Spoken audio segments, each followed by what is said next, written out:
Hey guys, welcome back to my channel principal biology. दोस्तों, आज का जो वीडियो है इसमें हम आरएच फैक्टर के बारे में जानने वाले हैं।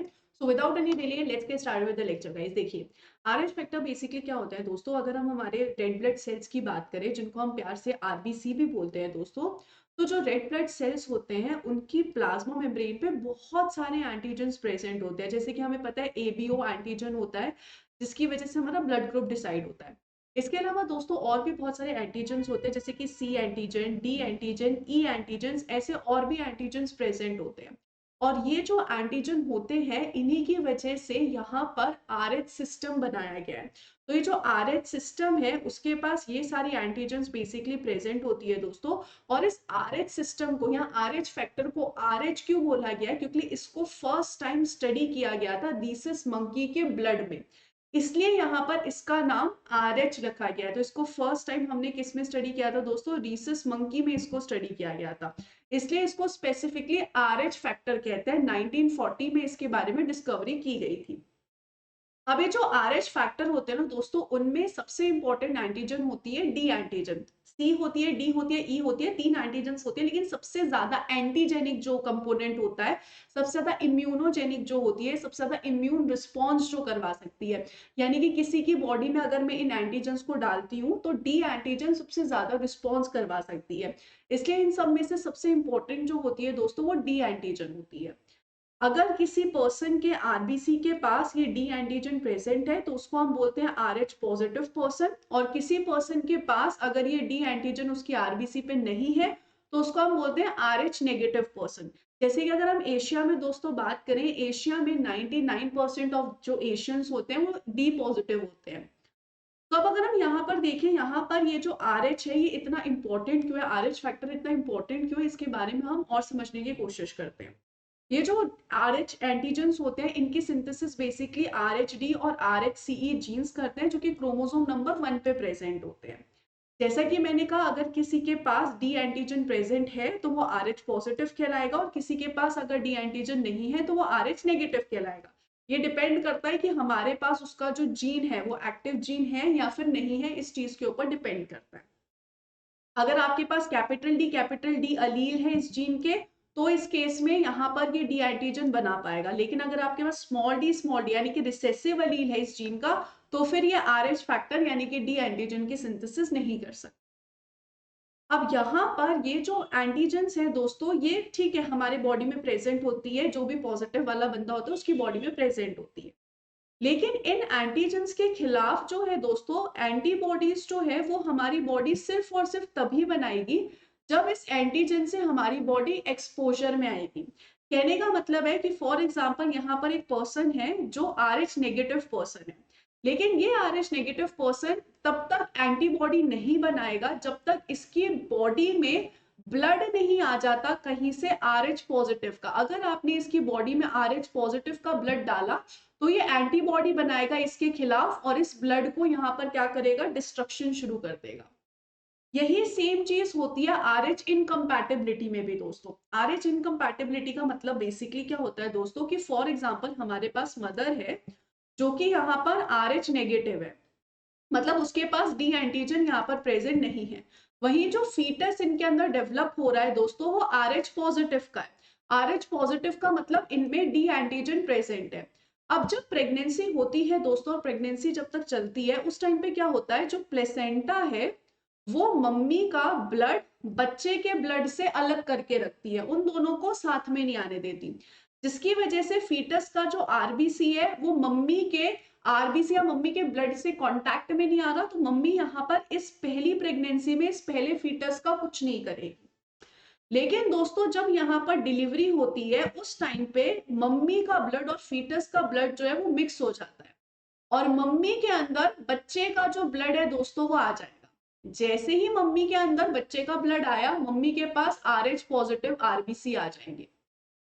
जैसे ही मम्मी के पास आरएच पॉजिटिव आ जाएंगे आरबीसी, मम्मी उनके खिलाफ एंटीबॉडीज बनाने लग जाएगी, यानी कि एंटी डी एंटीबॉडीज बनाने लग जाएगी। जो कि उन आरबीसीज को डिस्ट्रॉय करने लग जाएंगे दोस्तों, क्योंकि लिए यहाँ पर ये आरबीसी के पास डी एंटीजन है और मम्मी के ब्लड को लग रहा है कि भाई ये तो कुछ फॉरेनर है, ये तो हमें डैमेज कर देगा, ये तो हमें परेशान कर देगा। तो मम्मी के इम्यून सिस्टम ने क्या किया, इसके खिलाफ डी एंटीबॉडी बना दी और जो भी बच्चे का ब्लड मम्मी के बॉडी में आया था वो सब डिस्ट्रॉय हो जाएगा। और तब तक पहला जो डिलीवरी है वो हो चुकी है, पहला बच्चा डिलीवर हो चुका है, तो कोई दिक्कत वाली बात नहीं है। दिक्कत वाली बात होगी दोस्तों सेकेंड प्रेगनेंसी में। अगर सेकेंड प्रेगनेंसी में भी बच्चा RH पॉजिटिव है तो उस कंडीशन में क्या होगा, मदर है यहाँ पर और यहाँ पर फीटस है। इस कंडीशन में मम्मी की बॉडी से बच्चे के पास प्लेसेंटा के थ्रू IgG एंटीबॉडीज जा सकती है, जो कि basically specifically anti D antibodies होगी। तो यहाँ पर जब सेकेंड प्रेगनेंसी है तो एंटीबॉडीज तो पास हो सकती है, ब्लड पास नहीं हो सकता लेकिन एंटीबॉडीज तो पास हो सकती है। इस केस में मम्मी ने जो पहले से एंटीबॉडीज बनाई थी उसकी मेमोरी मम्मी के पास है और मम्मी यहाँ पर इन एंटीबॉडीज को क्या कर सकती है, प्लेसेंटा के थ्रू फीटस में भेज सकती है। अगर ये एंटीबॉडीज प्लेसेंटा के थ्रू फीटस में जाएगी दोस्तों तो फीटस के आरबीसी का जाकर हीमोलाइसिस कर देगी, फीटस के आरबीसीज को डिस्ट्रॉय कर देगी और फीटस में अनीमिया जैसी कंडीशन आ जाएगी, फीटस में जॉन्डिस जैसी कंडीशन आ जाएगी, फीटस में एक स्पेसिफिक कंडीशन आ जाएगी जिसको बोला जाता है एरिथ्रोब्लास्टोसिस फेटालिस। जिस कंडीशन में यहाँ पर जो बच्चा है दोस्तों वो सरवाइव नहीं कर पाएगा, क्योंकि इस कंडीशन में बच्चे के आरबीसी जो है वो डिस्ट्रॉय हो चुके हैं, उनका हीमोलाइसिस करा दिया है, ऑल बिकॉज यहाँ पर मम्मी से जो एंटी डी एंटीबॉडीज थी वो यहाँ पर प्लेसेंटा को क्रॉस करके बच्चे के पास जाके बच्चे को इंपैक्ट कर सकती है। इस चीज को बोलते हैं haemolytic disease of the newborn. क्या इस चीज को हम रोक सकते हैं, क्या इस चीज को रोका जा सकता है? हाँ जी, इसे रोका जा सकता है। सबसे पहले आप यहाँ पर फिर से देख सकते हैं RH नेगेटिव मदर थी, RH पॉजिटिव फीटस था। फीटस का जो आरबीसी था वो मम्मी के मैटरनल ब्लड में एंटर कर गया, जब कब, डिलीवरी के टाइम पे, जिसकी वजह से मम्मी ने उसके खिलाफ एंटीबॉडीज बनाई। अभी तक तो सब सेफ था, लेकिन जब सेकेंड प्रेगनेंसी हुई और सेकेंड प्रेगनेंसी के टाइम पे यहाँ पर ये जो एंटीबॉडी है वो प्लेसेंटा को क्रॉस करके बच्चे में चली गई और बच्चे के आरबीसी को डिस्ट्रक्ट कर दिया।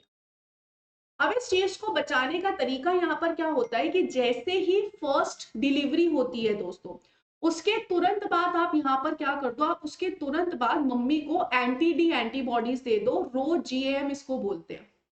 अब तुम बोलोगे मैम इससे क्या होगा, अगर हम एंटी डी एंटीबॉडीज दे देंगे, मम्मी की बॉडी एंटी डी एंटीबॉडीज बनाए या हम बाहर से एंटी डी एंटीबॉडीज बनाए, उससे क्या फर्क पड़ता है? बहुत फर्क पड़ता है। देखो, अगर तुम जस्ट फर्स्ट प्रेगनेंसी के बाद मम्मी को बाहर से एंटी डी एंटीबॉडीज दे दोगे तो ये जितनी भी एंटी डी एंटीबॉडीज हैं वो मम्मी के ब्लड में जो भी फीटस का ब्लड गया होगा उसे डिस्ट्रॉय कर देगी।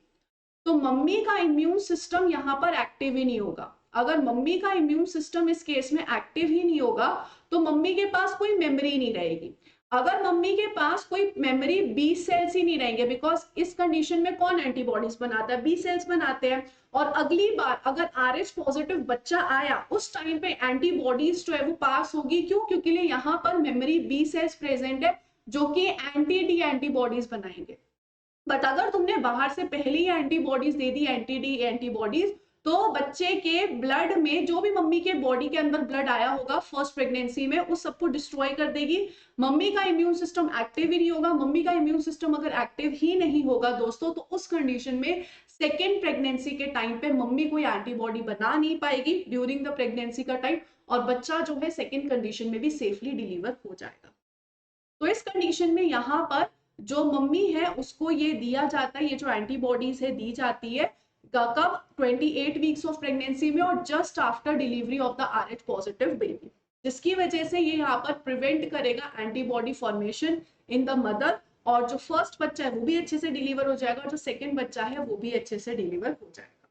इस तरीके से दोस्तों बेसिकली यहाँ पर RH फैक्टर जो है वो वर्क करता है। मुझे उम्मीद है ये पढ़कर आपको मजा आया होगा। इसके साथ साथ बच्चों, अगर आप मेरे साथ किसी भी एग्जाम की तैयारी करना चाहते हो बंसल बायोलॉजी पे, तो आप जुड़ सकते हो मेरे साथ बंसल बायोलॉजी पे। Wish you all the very best guys, take care of yourself, bye bye, thank you.